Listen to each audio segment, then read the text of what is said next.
রাধে রাধে বন্ধুরা, তোমার সবাই কেমন আছো? আশা করি ভালো আছো। দুর্গাপুজো তো চলেই এসেছে। আজ পুজো উপলক্ষে আমি কিন্তু মুড়কি, নাড়ু, নিমকি সব বানিয়ে নিচ্ছি। কয়েকদিন আগেও আমি নাড়ু বানিয়েছিলাম, মানে মা এসেছিলো আমাদের, তো মনসা পুজো ছিল, তাই জন্য এসেছিলো। তখন এসেছিলো মানে মাকে বলেছিলাম যে কিছু নাড়ু আমাকে বানিয়ে দাও, খেতে ইচ্ছে করছে, তাই জন্য মা বানিয়ে দিয়েছিলো। আজকে কিন্তু পুজোর জন্য আমাদের সব কিছু বানানো হচ্ছে। পুজোর বাসন এগুলো সব আমাদের পুজোর বাসন, গ্যাসটাও পুজোর বাসনেরই আমাদের। এই গ্যাসে আমরা কিন্তু নর্মালি রান্না করে আমরা খাই না, এটা পুজোর রান্নাটাই আমাদের হয়। আমরা ঠাকুর ঘরের সামনেই আজকে আমি নাড়ু সব কিছু বানানো হচ্ছে। কিছু কিছু জিনিস বানানো হয়ে গেছে, নিমকি, মুড়কি, সেগুলো কিছু কৌটোতে ভরা হয়েছে।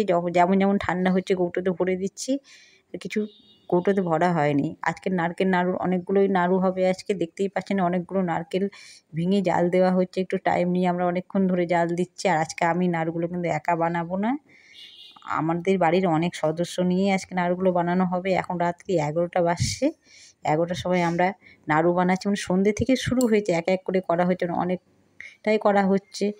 মানে আমাদের পুজোতে অনেকজনই আমাদের বাড়িতে ঘুরতে আসে, এবং শুধু তো নাড়ু দেওয়া যাবে না, মিষ্টি শুধু দেওয়া যায় না, মিষ্টির সাথে নাড়ু, নিমকি সব কিছু আমরা দিই। তাই জন্য বেশি বেশি করে আমরা ঠাকুরকেও দিই, মানুষ যারা ঘুরতে আসে তাদেরকেও দিই, নিজেরাও আমরা খুব খাই।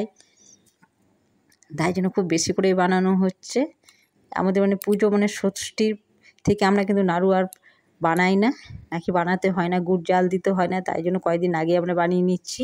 কে কে বাড়িতে নাড়ু বানান অবশ্যই কমেন্টে জানাবেন।